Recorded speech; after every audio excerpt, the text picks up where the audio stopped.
KBS 한민족 방송을 사랑해 주시는 동포 여러분, 안녕하셨습니까?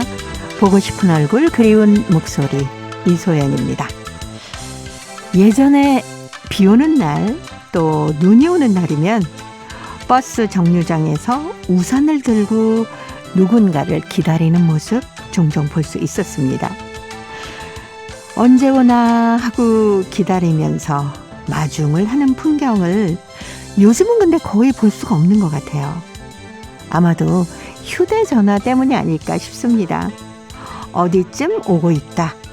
실시간으로 이렇게 휴대전화로 보고를 하니까 굳이 마중을 갈 필요도 없어지고 아니면 그 시간에 맞춰서 나갈 수 있기 때문이겠죠. 그럼에도 불구하고요. 가끔은 누군가 예고 없이 나를 좀 마중을 나와주면 얼마나 좋을까 하는 생각을 해보기도 합니다. 예고 없는 마중만큼 반갑고 설레는 게 없겠죠. 오늘은 모처럼 누군가를 좀 마중을 한번 나가보고 싶습니다. 자, 오늘 첫 곡 김희진과 추가열이 함께 노래합니다. 마중.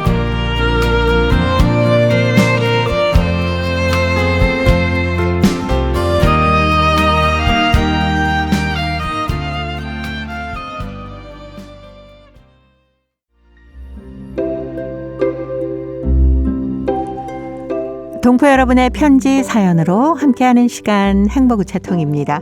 화요일에 행복우체통 홍익대학교 글로벌 경영학과 전춘아 교수님과 함께하는 날입니다. 어서 오세요. 안녕하세요. 예전에는 비 오는 날 특히 우산을 들고 마중 오셨던 엄마 모습이 제일 먼저 떠오릅니다. 네, 선생님 맞죠. 어떠세요? 저도 어릴 때는 항상 비가 오거나 눈이 오게 되면 네. 엄마 아니면 아버지께서 나와서 마중했거든요. 그쵸. 네. 근데 요즘은 따라서 정말 이제 앞에 듣는 거와 같이 마중하는 일이 좀 별로 없는 것 같아서 아쉬움 많네요. 네. 예전에는 우산을 안 갖고 학교에 갔는데 비가 온다. 그러면 우산을 쉽게 구입하기가 좀 쉽지 않았잖아요. 네. 요즘에는 가까운 곳에 편의점들에 들어가면 값싸고 좋은 우산들이 많기 때문에 굳이 마중 나가지 않고도 우산 하나 사서 싹 들고 가면 되는데 예전엔 왜 그렇게 마중 나오는 엄마, 아버지 아니면 동생 이런 모습이 왜 이렇게 반가웠을까요? 그러니까요. 어떻게 생각하면 편의를 위해서 편의점에서 다양한 물품을 이제 쉽게 구할 수 있다 보니까 네. 오히려 우리가 어렸을 땐 정말 우산 하나가 집에 아니면 사실 구할 데가 없거든요. 그렇죠. 그러다 보니까 비가 온다 하면 부랴부랴 집에서 다 누군가는 우리 집만 마중 나오는 거 아니라 네. 다른 집도 마중 나오니까 친구들이 너희 집 누구 나왔어? 막 그러면서 엄마 아빠 이렇게 부르면서 뛰어갔던 그런 모습 많이 볼 수 있는데 요즘은 학교에서도 사실 학원에서도 너무 많이 비치해둔 게 있으니까. 그렇죠. 네. 그래서 너무 많은 편의는 또 어떻게 보면 사람과 사람 사이 따뜻한 그런 감정을 네. 오히려 적게 나타날 수 있는 기회를 주지 않을까 싶어서. 네. 아쉽기도 하죠. 네. 때로는 네. 불편함도 좋은 일입니다. 네. 그리고 언제 올지 몰라서 이번 버스에는 내리려나 그러고 막 두리번하고 유리창을 통해서 딸 얼굴을 찾던 그 엄마 모습이 이렇게 문득 떠올라서 그때는 너무 좋았다라는 그런 기억들 많으실 거예요. 저는 고등학교 3년 내내 네. 저희 아버지께서 매일마다 마중 나오셨어요. 그래서 항상 고1 때는 그렇게 좋지는 않았거든요. 네. 다른 친구들은 그냥 이제 친구랑 같이 가는데 저는 아버지께서 그 학교 정문 앞에까지 오셨어요. 같이 네. 갔거든요. 네. 그런데 한 시간이 흐르고 지나니까 친구들이 너무 부러워하는 거예요. 그렇겠네요. 하루도 빠짐없이 나와서 마중하셨어요. 네. 네. 그러니까 비가 오나 눈이 오나 그래서 지금 사실 어머니하고는 너무나 많은 소통을 하잖아요. 네네. 근데 다른 친구들은 아버지에 대한 어떤 추억이나 이런 게 좀 적다 하면 저는 고3 고등학교 내내 네. 같이 가면서 얘기 나누다 보니까 그렇죠. 너무 좋아요. 근데 제가 또 애를 그렇게는 못했네요. 네. 아버지와 함께 하교하는 길이 대화를 나눌 수 있는 참 좋은 시간이 아니었나라고 생각 들어요. 네, 맞습니다. 거의 뭐 걸어가는 시간이 한 20분 정도 되는데 네. 20분 동안 정말 많은 얘기를 오간 것 같아요. 네. 그래서 가끔 이 생각도 하거든요. 특별하게 일이 없어도 마중은 나가는 게 너무 좋지 않을까. 그렇죠. 네. 네. 하긴 저는 또 신혼 때 네. 남편 퇴근 시간에 맞춰서 우산 들고 나갔던 기억도 있고요. 아니면 그렇죠. 또 제가 퇴근할 때 남편이 우산을 들고 나왔던 생각도 나고 그때 같이 우산을 받고 이렇게 걸어오면서 나눴던 얘기들 뭐 일상의 네. 얘기입니다마는 지금 생각해 보니까 참 아름다운 추억이다라는 그 너무 좋았던 것 같아요. 거의 아마 네. 신혼분들 다 그런 기억이 있을 그렇죠. 거예요. 뭐 임신하고 배 불뚝해서 막 나와서 마중하는 와이프가 있는가 하면 네. 또 늦게 퇴근한 와이프를 위해서 비가 네. 오지 않아도 그냥 정류장에 가서 그렇죠. 두리번 하고 그게 아마 모든 가정에서 그런 추억을 생각하면 우리 그때는 행복했지 이렇게 생각하겠죠. 네. 마중 같은 그런 아주 작은 소소한 일상이 즐거움으로 좀 다시 돌아왔으면 하는 생각도 들어요. 지금 생각하면 네. 휴대폰 때문에 너무 많은 것을 휴대폰으로 이렇게 소통을 하다 보니까 네. 오히려 뭐 안부나 마중이나 이런 네. 것을 사실 저희들 잘 안 하게 되잖아요. 때로는 뭐 안전을 위해서 하는 마중도 있지만 그냥 어떤 그 따뜻한 관심 네. 이걸 주기 위해서 생각지 않은 마중을 가끔씩 이렇게 해주면 상대방이 아니면 가족분들이 너무 좋아할 것 같습니다. 네. 또 저는 그런 생각도 나요. 가까운 친구하고 한 버스 정류장 한 정거장 정도 떨어져 살았었는데 친구가 우리 집에 왔다가 갈 때면 걸어서 데려다 주고 맞아요. 그리고 나면 또 친구가 다시 또 오고. 맞아요. 그런 기억이 나네요. 헤어지기 네. 싫어서 그러니까요. 그 집까지 갔다가 또 다시 걸어왔다가 마지막 결국은 중간 지점에서 네. 아쉽게 헤어지는. 네. 네, 그랬던 기억이 납니다. 그런 것들은 아마 마치 고향이 우리에게 주는 따뜻함 이런 거가 좀 일맥상통할 것 같아요. 그렇죠. 고향 하면 보통 이제 고향의 집 그리고 그 동네 그리고 그때 같이 놀던 친구들 네. 그런 것 때문에 좋은 추억 때문에 항상 어디 가나 나중엔 다시 한번 고향으로 가고 싶잖아요. 그렇죠. 네. 행복의 채통에 바로 그런 사연이 들어와 있습니다. 오늘 중국 길림성 도문시 손홍범 씨가 보내오신 안개 속의 고향 마을이라는 글인데요. 제가 먼저 소개해 드리겠습니다. 내 고향 량수벌은 좀 특이하게 생겼다. 조선족 부락은 거기가 북쪽으로는 산기슭에 남쪽으로는 강을 두고 있다.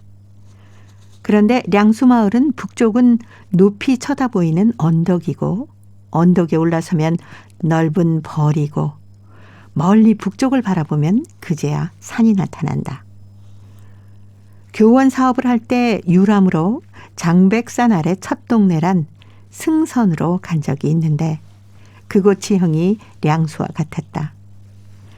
그리고 보면은 량수 지형은 장백산 천지 주위의 마을 지형이 아니겠는가 하고 생각이 든다. 언덕에 올라서면 량수벌 풍경 한눈에 안겨온다. 동쪽 현은 살구꽃에 잠겨있는 영화촌이라고 부르는 마을인데 경치로 인기를 끌어서 연변의 유명한 화가 임천의 작품에도 많이 오른 곳이다. 남쪽 유유히 흐르는 두만강 위에는 허리가 동강난 커다란 철교가 엎어져 있다. 전쟁 시기에 고향이 겪은 무시무시한 사건을 견증해주는 어디서도 보기 드문 유물이라 하겠다. 지금은 유람지 유적으로 돈벌이에 이용이 되고 있다. 서쪽을 바라보면은 유서 깊은 두만강이 기나긴 세월 모래를 날라 쌓아 만든 바라보는 눈뿌리식에 아득히 펼쳐진 만경 대벌이다. 량수의 곡창이라고 할 만하다. 량수마을 풍경은 또 어떠하더냐. 이른 아침 마을 뒤 높은 언덕 위에 올라서면은 발 아래로는 넘실거리는 흰 안개가 펼쳐진다. 량수마을과 마을 앞 푸른 논 어디라 할 것 없이 흰 비단 같은 안개의 바다에 잠겨 보일 듯 말 듯 그런 풍경이다. 그 무엇으로도 형용할 수 없는 목롱미를 자랑하는 그 모습. 너울을 쓴 첫날 각시 마냥 어여쁘기만 하여라.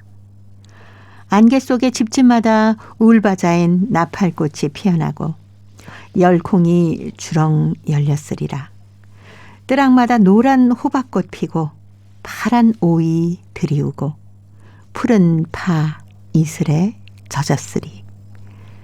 또 밤새 익은 토마토는 포기마다 달려서 빨간 얼굴 자랑하며 코 흘리게 아이들을 기다리고 있으리라. 아, 안개 덮인 고향 마을아. 너는 기지개 켜며 잠을 깨는 내 사랑의 여인이 아닌가? 고향 마을, 안개 속의 고향 마을아. 너는 어찌하여 이다지도 이쁘다더냐? 아, 고향 마을아. 너는 내 사랑, 내 여인. 부디 길이 예뻐다오. 꿈에만 보이지 말고 내 앞에 신기루로 나타나다오. 그러면 이 내 마음 천방지축 달려가 내 품에 안겨서 오래오래 흐느끼리라. 이 가슴 후련하도록. 이런 글이었습니다. 손홍범 씨의 고향 량수마을이 마치 저희들이 이렇게 눈앞에 보고 있는 듯한 네. 그런 느낌을 받을 수 있었습니다. 이 글 들으시면서 혹시 지금 고향 생각 안 나세요? 저도 이제 그 시골에는 살진 않았는데 네. 그 지금 고향을 떠난 지 한 20년 넘었거든요. 아, 네네. 그러다 보니까 그 고향에서 친구들하고 뛰어놀던 그 골목길? 골목길이 네네. 너무너무 많이 생각납니다. 네. 저희들 어렸을 때는 왜 그렇게 골목길에서 많이 놀았는지. 그러니까요. 그때는 네. 골목길 지금 생각하면 한 50m, 100m도 안 되는 그 골목길 네. 안에서 정말 초등학교 졸업할 때까지 뛰어놀던 생각이 나는데 왜 그렇게 재밌었는지.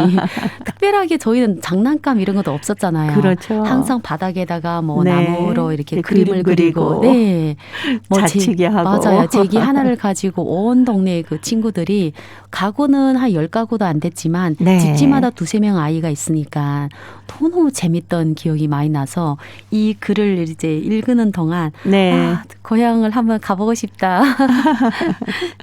네. 그렇게 떠나신 고향 언제 그래도 가보셨어요? 저는 2016년도에 가봤거든요. 네. 정말 제가 뛰어놀던 그 골목길이 상권이 돼가지고 네. 정말 원래 모습 전혀 볼 수가 없고 그렇죠. 엄청 큰 건물이 들어섰는데 네. 그래도 그때의 옆에 있는 학교가 지금까지 있으니까 아직도. 또 학교 운동장에서 저희들 재밌게 놀았거든요. 그럼요. 그래서 학교는 면모가 다 변했지만 그때 있는 나무들이 그대로 있어요. 철봉대도 그대로 있어서 이제 보면서 또 친구들 만나서 얘기 나누고 즐거운 시간을 보내고 왔습니다.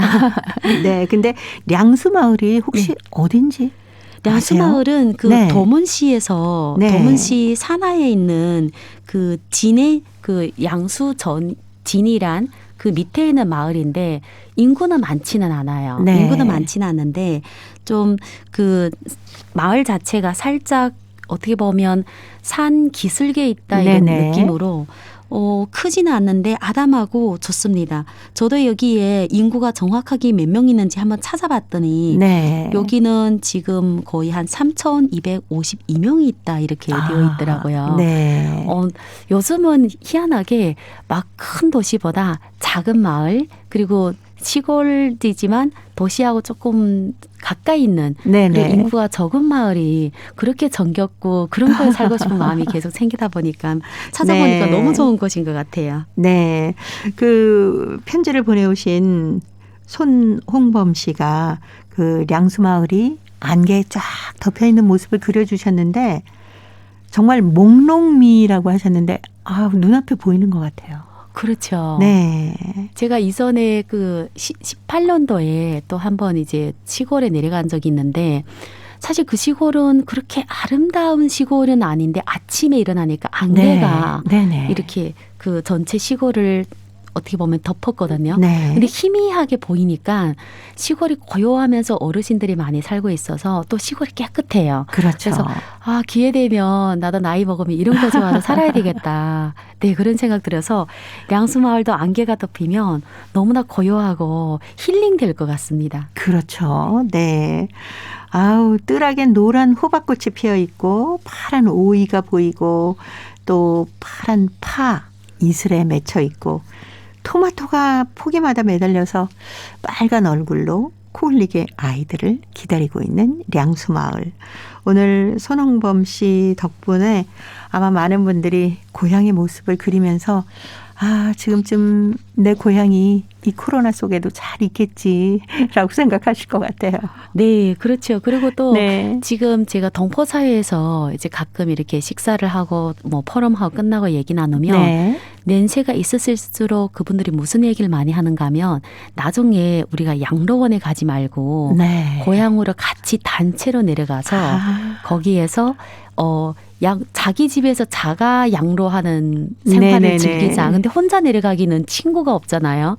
또 어떤 분들은 조금 젊으신 분들은 그래도 고향 가기는 좀 어려우니까 뭐 시골에서 살던 분이 아니니까 특별하게 고향 가도 지금 많이 달라졌거든요. 네. 그래서 한국에 있는 지역을 하나 선택해서 우리가 한 20명, 20가족이 거기에서 같이 살자. 그것도 네. 좋은 방법이네요. 그런 얘기도 하는 분들이 계세요. 근데 생각해 보니까 너무 좋은 것 같아요. 고향은 그렇죠. 어떻게 보면 원래 있던 것도 좋지만 내가 좋아하는 사람끼리 같이 살면 네. 그게 더 새로운 고향이 되지 않을까. 네, 그렇게 생각합니다. 네. 그래서 조용필의 노래 고향의 봄을 준비했습니다. 이 노래 들으시면서 고향의 봄 한번 생각해 보십시오.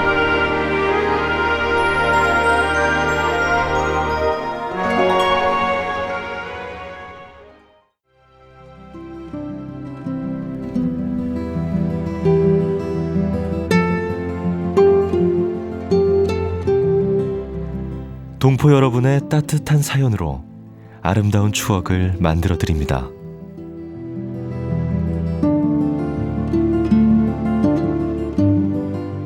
보내실 곳은 대한민국 서울특별시 영등포구 여의공원로 13 KBS 한민족방송 보고 싶은 얼굴 그리운 목소리 담당자 앞이고요. 인터넷 주소도 알려드립니다. KBS 홈페이지 www.kbs.co.kr에 접속하신 다음 라디오, 한민족방송, 보고 싶은 얼굴 그리운 목소리를 순서대로 클릭하신 다음 청취자 참여 코너에 글을 남기시면 됩니다.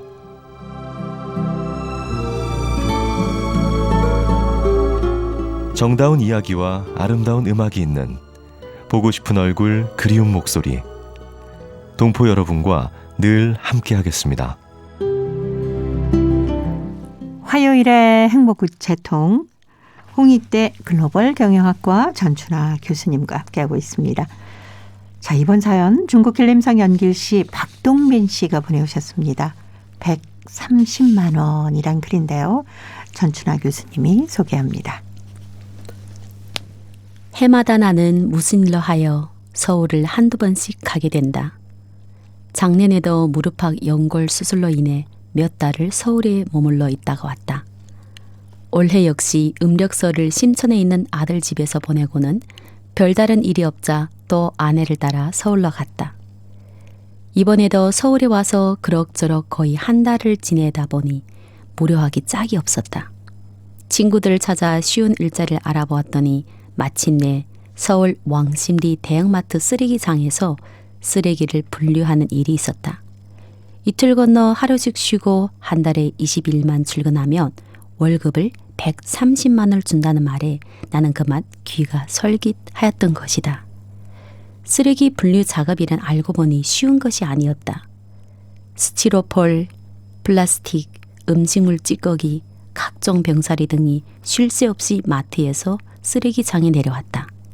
수십층이 되는 마트의 쓰레기가 쉴 새 없이 쓰레기 처리장으로 내려올 때면 오금에 불이 날 지경으로 달아다니고 나면 온 얼굴에 땀투성이 되고 이따금 소변을 볼 시간도 없어 그냥 참아야 하는 힘든 시간도 보내야 했다. 100여 근이 되는 음식물 찌꺼기를 2m 높이 구루마차에 올려야 하는데 나는 허리가 편치 않아 주먼지를 올릴 때마다 다리가 후들후들 떨리었다. 한 번 올릴 때마다 땀방울이 발등에 뚝뚝 떨어졌다. 일을 계속 해야 되나 아니면 그만둬야 하느냐 하는 생각은 계속 머릿속에서 맴돌아쳤다. 한국에서 돈벌이란 그렇게 쉽지 않다는 것을 알고 있었지만 이렇게 힘든 줄은 몰랐다. 아내를 비롯한 수많은 사람들이 가족을 위해 자기 피와 땀으로 벌어들이는 돈은 그저 돈이라 할 수 없다. 그것은 그들이 골수이고 젊음을 다 바쳐 가족을 위해 자기와의 싸움에서 이기는 고귀한 정신이라는 것을 가슴 깊이 느끼게 된다. 여행 한 달 일이 끝났다. 나의 피땀으로 번 130만 원 한화가 내 지갑에 들어올 때 신성한 노동의 대가인 소정한 과실에 나의 마음은 벅찼다. 130만 원, 비록 많지 않은 돈이다. 하지만 나는 나를 이기는 한 차례 긴장한 전투를 치렀다. 그것을 통해 나는 자기 손으로 번 돈이 얼마나 값지고 가치가 있는 것을 깨닫게 되었다. 여보, 이 돈으로 화장품 사서 바로. 돌아오는 길에 나는 지갑에서 몇십만 원을 떳떳하게 내놓았다. 여태껏 아내에게 값진 선물 하나 주지 못한 못난 내가 이렇게 힘들게 벌어 내놓을 수 있어서 더없이 기뻤다. 네, 박동빈 씨의 글이었습니다. 사실 이 돈을 번다는 게 얼마나 어려운 일입니까? 쉽지 않죠. 특히 이렇게 노동을 통해서 버는 130만 원은 훨씬 더 그 땀의 값어치가 큰 것 같아요. 그렇죠. 아까도 얘기했지만 뭐 화장실 갈 시간도 없이 그러니까요. 예, 땀투성이 되어서 일을 한다는데 130만 원을 벌고 나면 정말 단돈 10,000원이라도 쓰기가 그럼요. 너무너무 아까울 것 같습니다. 네, 그런데도 아내가 그동안 한국에서 일을 하면서 아, 이렇게 고생을 했었겠구나라고 생각해서 화장품을 샀어 하고 몇십만 원을 다 내놓으신 박동빈 씨 그 순간에 얼마나 가슴이 기쁨으로 가득하셨을까 싶어요. 그렇죠. 자, 본인이 번 돈으로 네. 그것도 130만 원에서 몇십만 원이면 거금이거든요. 그렇죠. 그 돈을 내놓고 아내가 원하는 화장품을 샀어라.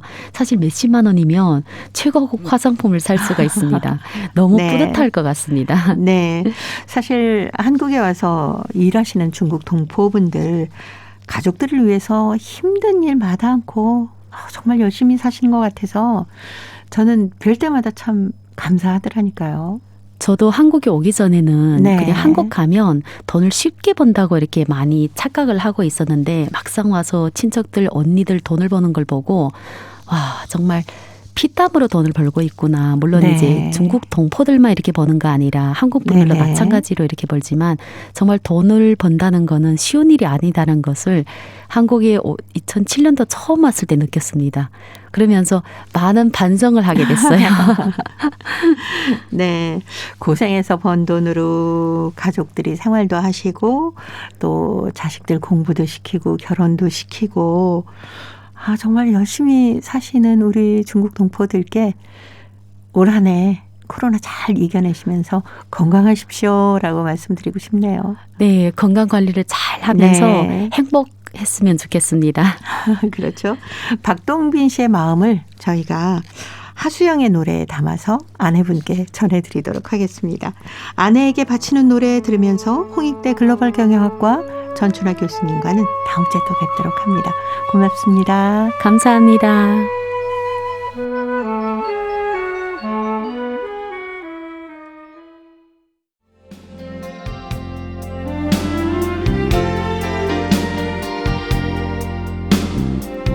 KBS 한민족 방송은 7천만 온결의 꿈을 담습니다.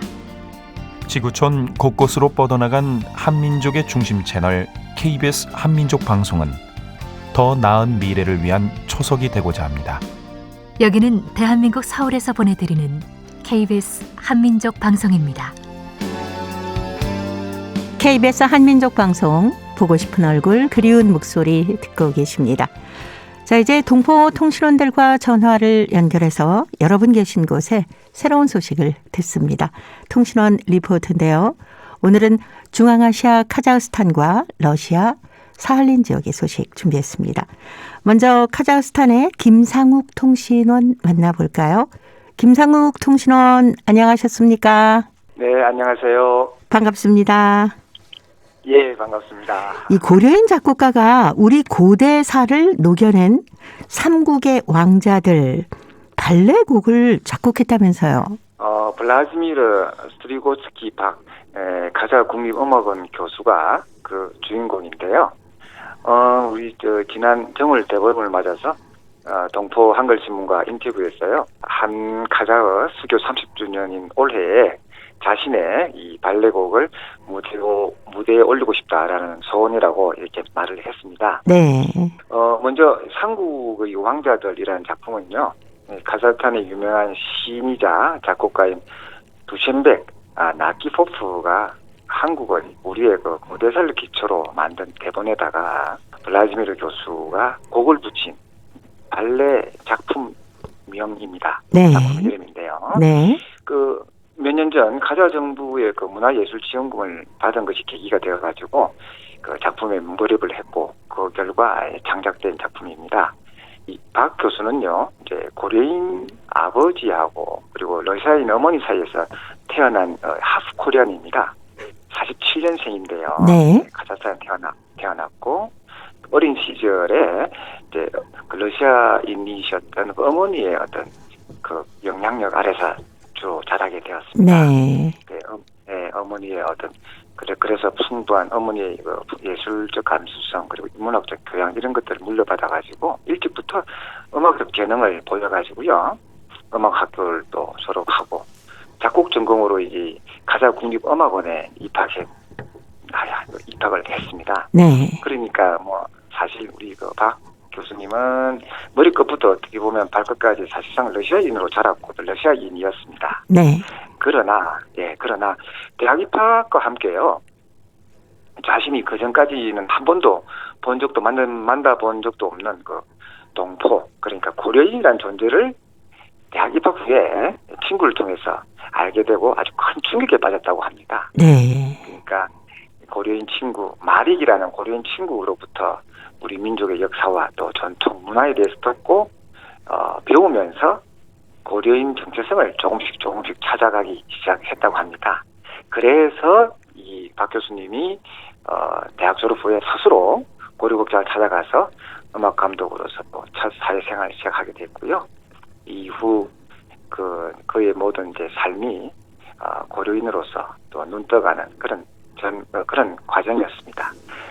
이때부터 이제 그의 고민이 이제 서양 음악과 우리 또 한국적 우리의 전통 이제 민속 음악을 어떻게 융합시킬까 뭐 이런 고민들이 거의 그 주 고민이었다고 합니다. 네. 자, 그러면 이번 작품 삼국의 왕자들 어떻게 만들어지게 됐습니까? 서양 클래식 음악의 대표격인 발레 작품에 우리의 그 민속악기를 융합시키려는 그런 그 노력의 산물이라고 말할 수 있습니다. 그러니까 고려극장의 음악감독 시절에 작업을 했던 또 개월향, 뭐 지옥의 종, 뭐 이런 작품, 이런 작품들 그리고 또 음악 감독으로서 고려극장의 음악 감독으로서 경험했던 다양한 행사 또 다양한 공연을 통해서 배웠던 우리 어떤 민족적 정체성 이런 것들이 이제 삼국의 왕자들이라는 작업의 기초가 되었습니다. 네. 그렇지만은요, 이제 우리 이 스트리고스키 박 교수님의 이제 고민 그리고 또 도전은 사실상 여기까지였습니다. 왜냐하면 이 박 교수님이 쓴 발레곡을 들은 마이스타노프 카자흐스탄 국립 오페라 발레극장의 그 부극장장이라든지 아니면 지라소프 수석 지휘자 이런 분들이요. 네. 또는 바포프 수석감 이런 분들이 곡이 고유한 민속적인 억양을 좀 가지고 있기 때문에 편곡을 통해서 좀 심포니 오케스트라에 맞게 조정해야 된다. 이런 반응을 보였답니다. 그러니까 부드럽게 이렇게 조언을 했는데 사실상 이 네. 발레곡으로는 부적합한 판정을 내린 것이요. 네네. 네. 그러다 보니까 음악과 춤의 가장 아름다운 완성체인 발레를 우리 동서양을 접목시키는 그런 발레를 발레곡을 만들어 보고 싶다는 그 꿈이 사실상 이제 좌절된 것이었습니다. 네.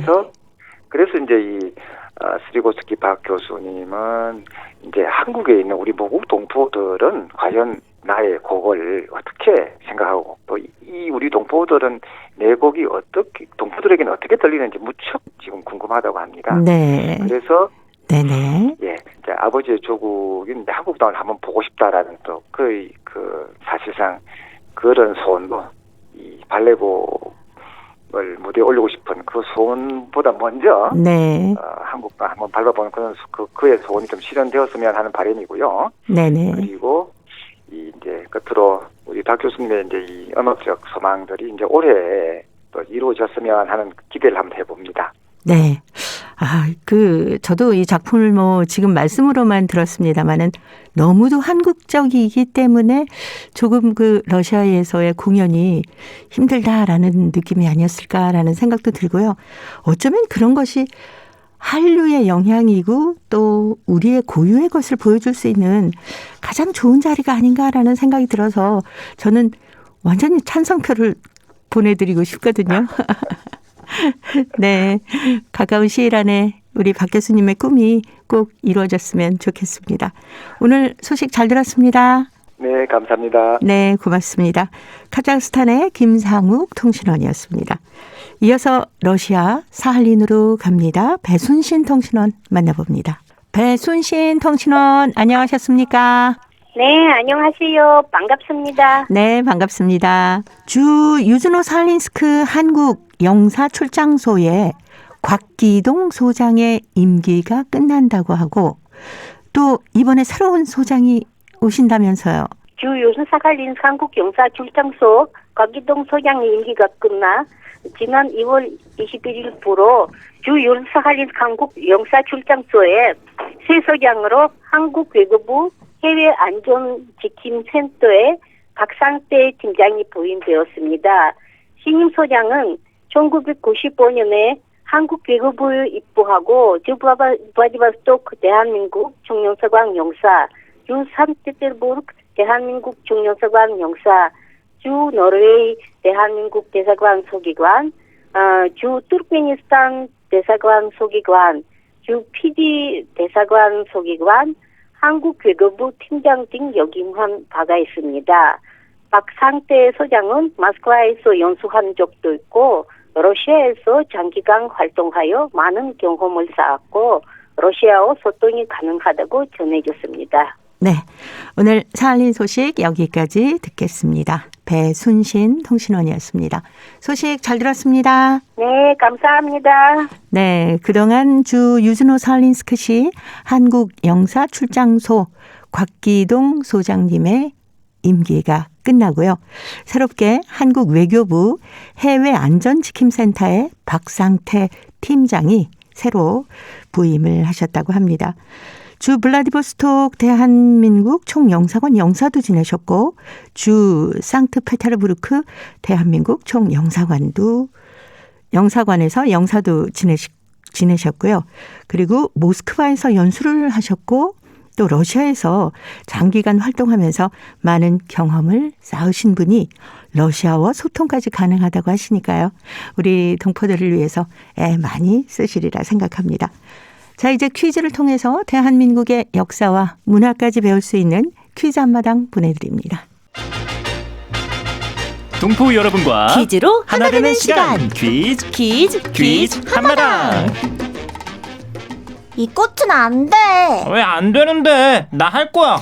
선생님, 선혜리가 이파리도 넣어요. 선생님, 이파리도 되는 거죠? 이파리 말고 이 꽃 분홍색 꽃만 따. 거봐, 내가 안 된다고 했잖아. 자, 선일이하고 송이 이쪽으로 오세요. 네. 자, 지금부터 조금 전에 딴 꽃으로 이것을 붙일 거예요. 이것이요? 선생님, 진달래꽃도 먹을 수 있는 거예요? 그럼요. 이것 부쳐서도 먹고 술 담가서도 먹어요. 우리 엄마가 아빠 주려고 술 담그는 거 봤어요. 이게 그렇게 맛있나? 나도 한번 먹어봐야지. 선생님, 선일이가 진달래꽃 먹어요. 생각보다 맛있는데? 이것으로 부쳐 먹어야죠. 난 이것 부쳐서 먹을 거야. 나도 이거 먹을 거야. 내 꽃 먹으면 어떡해? 여기 많잖아. 자, 싸우지 말고 여기 진달래꽃 많이 있으니까 이걸로 부치세요. 네. 이것 맛있게 부쳐서 우리 엄마한테 갖다 드려야지. 내가 더 맛있게 부칠 거거든. 진달래꽃을 따서 이걸 부치는 체험학습을 하는 것 같죠? 네, 그런 것 같네요. 서로 이걸 맛있게 부치겠다고 난리네요. 우리 조상들은 예로부터 봄이 되면 진달래나 개나리 같은 봄꽃을 따서 이것을 부쳐 먹었습니다. 이것은 꽃과 찹쌀가루로 익반죽을 해서 만든 한국 요리입니다. 다른 말로 꽃지짐이 또는 꽃볶음이라고도 합니다. 계절마다 다른 꽃을 사용하는데요. 봄에는 진달래꽃이나 백꽃을 주로 쓰고요. 부처님 모신 날 무렵에는 장미를, 가을에는 국화를 주로 쓴다고 합니다. 만약에 꽃잎을 구하지 못할 때는 미나리나 쑥잎 또는 서기버섯이나 대추로 꽃 모양을 만들어서 이것을 만들기도 했습니다. 특히 삼진날에는 꽃 구경을 하고 이것을 꽃 부쳐 먹는 이것놀이라는 세시 풍속이 있습니다. 자, 여기서 문제 나갑니다. 찹쌀가루를 반죽해서 둥글고 납작하게 빚어서 기름에 지진 떡을 말합니다. 계절에 따라서 다양한 꽃을 고명으로 얻는데요. 요즘 같은 봄이면 진달래나 개나리를 부치는데요. 이것을 꽃지짐이라고도 합니다. 이것은 무엇일까요? 자, 보기 드립니다. 1번 화전, 2번 화로, 3번 화약. 정답을 보내주신 분 가운데 일주일에 한 분 추첨해서 소정의 상금이나 상품을 보내드립니다. 퀴즈 한마당, 지금까지 성우 유선일, 한희정이었습니다.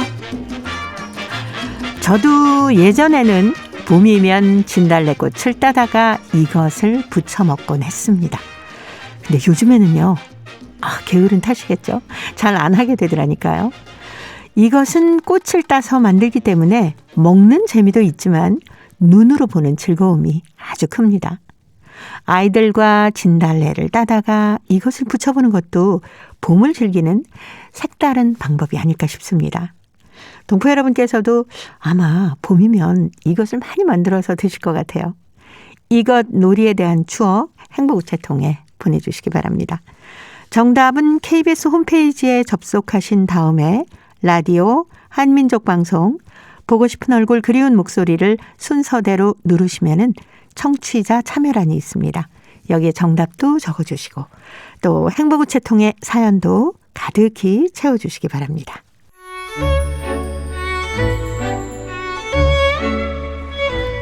고려인들의 역사를 재조명하고 그들의 삶의 애환을 살펴보는 시간, 고려인 이야기.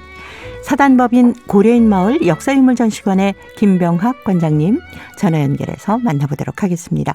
관장님 안녕하셨습니까? 네, 안녕하십니까? 네. 잘 지내고 계시죠? 예, 잘 지냅니다. 네. 저희가 이제 코로나가 좀 잠잠해지고 마스크도 벗고 좀 활발하게 활동을 하면은 제일 먼저 달려가고 싶은 게 고려인 마을의 역사유물 전시관이거든요. 예. 거기에 있는 자료들의 거의 대부분이 김병학 관장님이 기증한 자료라면서요.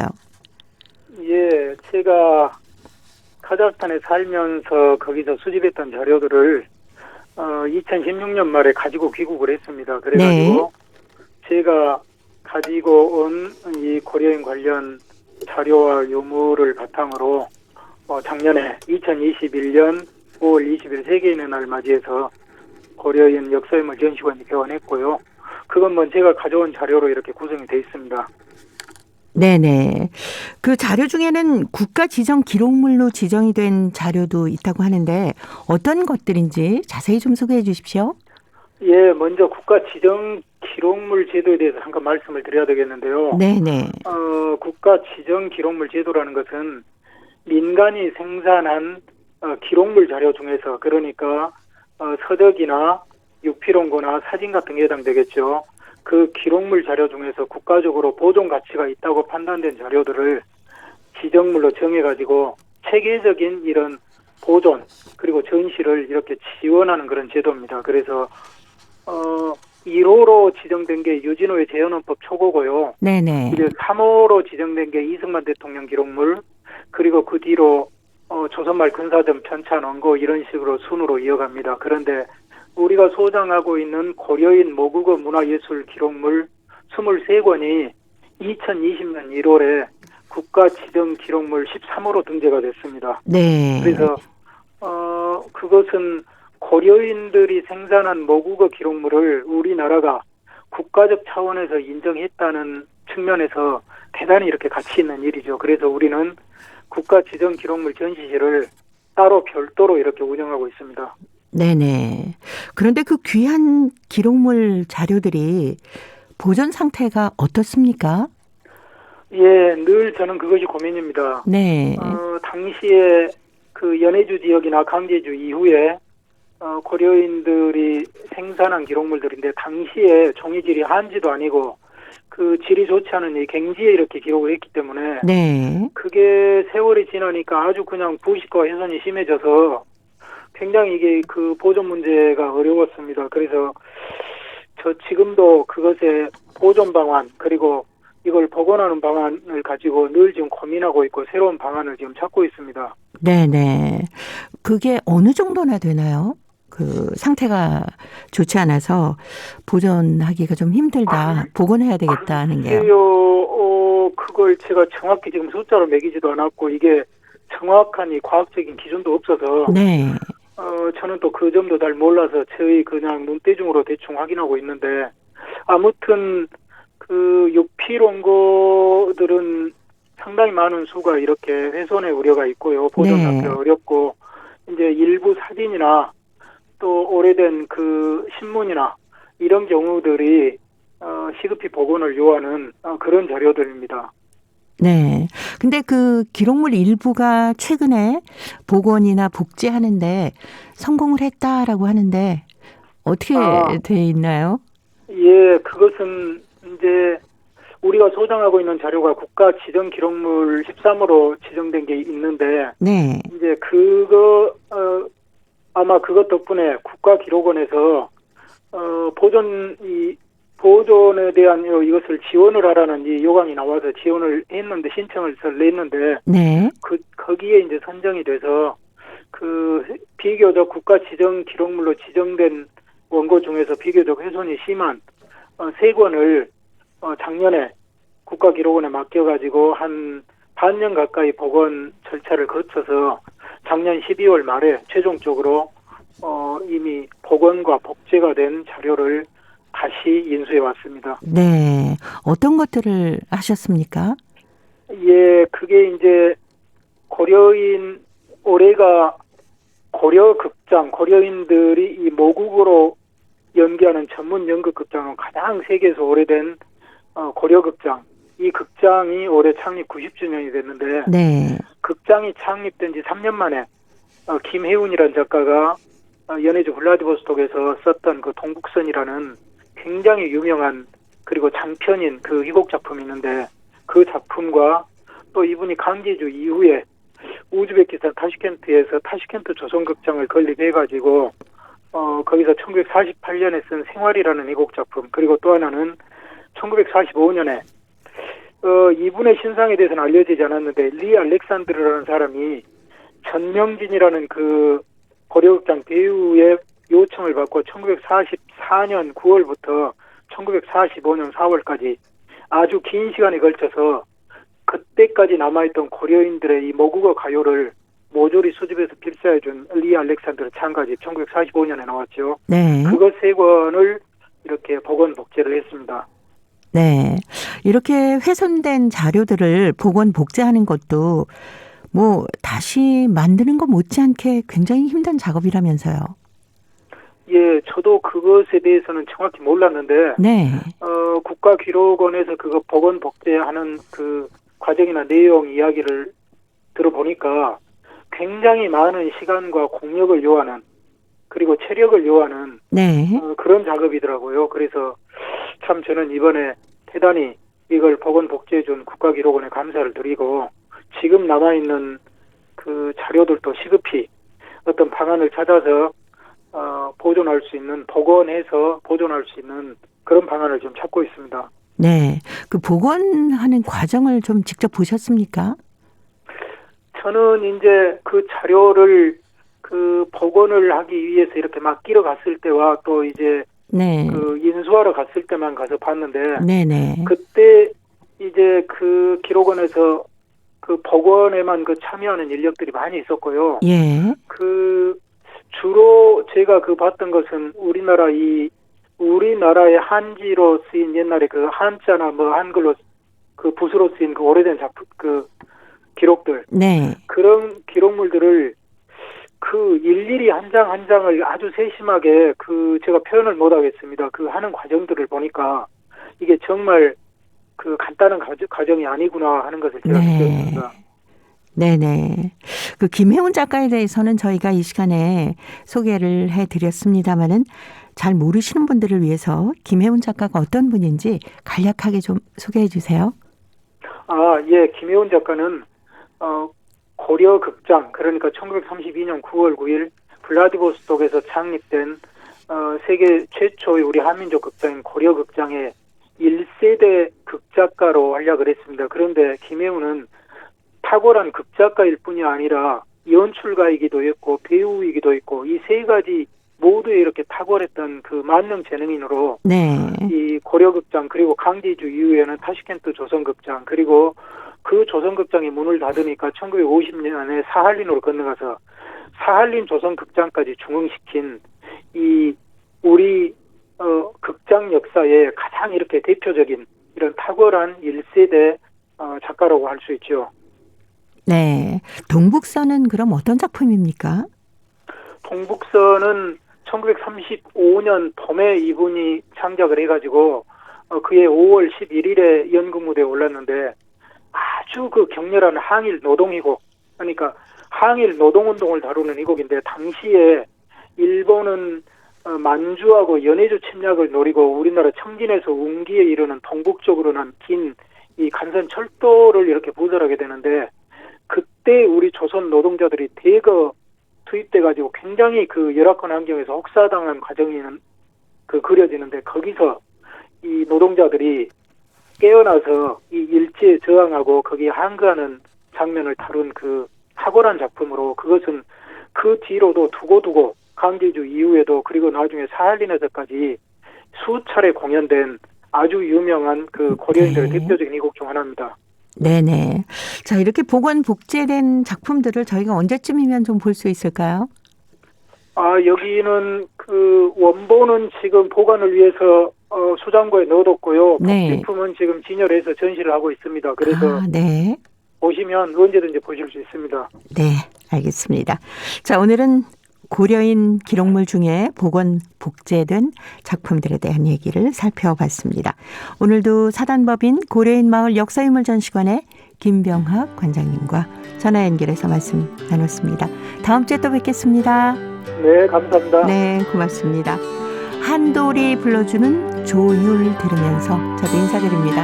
함께해 주신 동포 여러분 고맙습니다.